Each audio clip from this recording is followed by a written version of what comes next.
Okay, so today is going to be a rant. I have an extreme hatred for these national internet DJ companies. A couple of years ago, I got a phone call from a mother of a bride. Just as soon as I answered the phone, she's like in mid-sentence screaming at me, very upset with me over how was trying to charge her $50 extra for something, and I couldn't get a word in edgewise for quite a while, and I eventually was able to stop her enough to say, "I don't know who you are," and that really infuriated her because she had me booked for a wedding that weekend, but it wasn't me. It was, and I won't say what the name of the company is. The name of my company is Premier Entertainment. This national company had a similar name.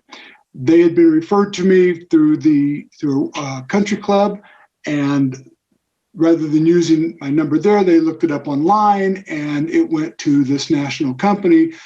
And I couldn't convince her that it wasn't me for a little while, and I immediately jumped to price. And I was like, "How much did you pay?" And it was $500. And I was like, actually, it was $400. I said, "Our deposit is more than that. Like, it's not us, I promise you."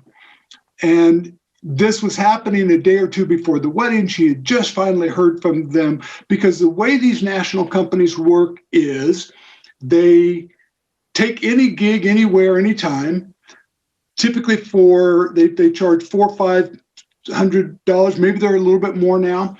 They find some sucker DJ in the market who doesn't have a job, who has the mentality of, well, something's better than nothing. I'd rather be working than not working. And I'd rather, and I think they pay them $300 or something to do the job. Here's why I'm begging you not to take those events. If you are a horrible DJ, then you're just out there making it worse for everybody. I'm assuming most of the people who watch this probably aren't horrible DJs. That's why they're trying to look for some ways to improve, some ideas. If you're a good DJ, you've now set the bar for a good DJ in your market at $500 or whatever they charge. And then people say, "No, I got this great deal. I mean, you don't be spending that crazy money on DJs. I got a great deal. I got a guy, just 1-800 call a DJ," or whatever their numbers are. And they sent me, and this guy was great. It was like $400. And now you've set that bar. And people talk and they share those experiences, good or bad, right? And so if it's bad, the experience is DJs suck, so don't pay very much for them because they all suck, or don't pay very much because you might get a good one for really cheap. It is better to stay home than to get $300. And I know I'm spending your money, and listen, especially with the last year, I'm not going to judge people for what they have to do. But I'm just telling you, the reason you're getting a call isn't because you're good. And if they call you back repeatedly, it wasn't because you did a great job. It's because you were repeatedly available to them. And they are the bane of our existence. They will hurt us in the short term and in the long term. Let them suffer. And when people do the thing of, well, but what about the poor client? I mean, don't they deserve a good wedding? No, nobody deserves anything. You don't deserve a great car if you spend $300. You just don't. You don't deserve a great meal for $4. You don't deserve a great DJ for $400 or $500. You don't deserve anything. You earn it. You earn it by paying money for it. And so if you've done your research and you've done the things you should, then you get it. And if you haven't, hey, roll the dice, man. I used to say to clients all the time when they were, looking for a cheap DJ or a cheap option, what I would always say is, listen, your risk tolerance level.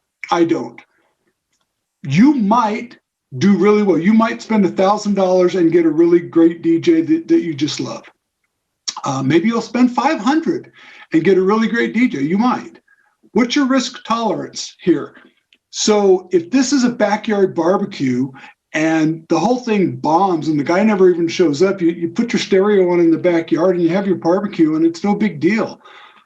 if you've got a $20,000 or a $30,000 wedding reception and you've put all of your energy into making sure that everybody has a great time and the DJ sucks, you're taking an awful lot of risk to save a very tiny percentage of this. So don't be part of this game.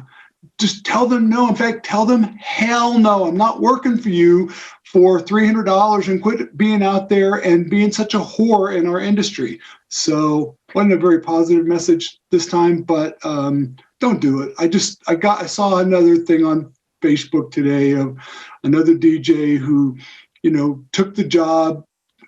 Typical, it's like, well, it was a last minute thing. I didn't have anything going. I was home for the weekend. So, something's better than nothing. And now he's in a situation where he's not even allowed to talk to the bride because the mother of the bride is handling it all. And she's made it clear that it's her wedding, not the bride's wedding. And now this DJ is like, I don't know what I should be doing here. Like, the wedding's in 3 days. Well, yeah, you kind of brought that on yourself when you accepted the gig. And again, I don't want to be judgy about it because, man, if you've been out of work for a year, $300 might seem like a lot of money, but you're hurting us in the long run. So if you can avoid them, any way you can, do it. And next week, we'll be back to something a little more positive. Thanks.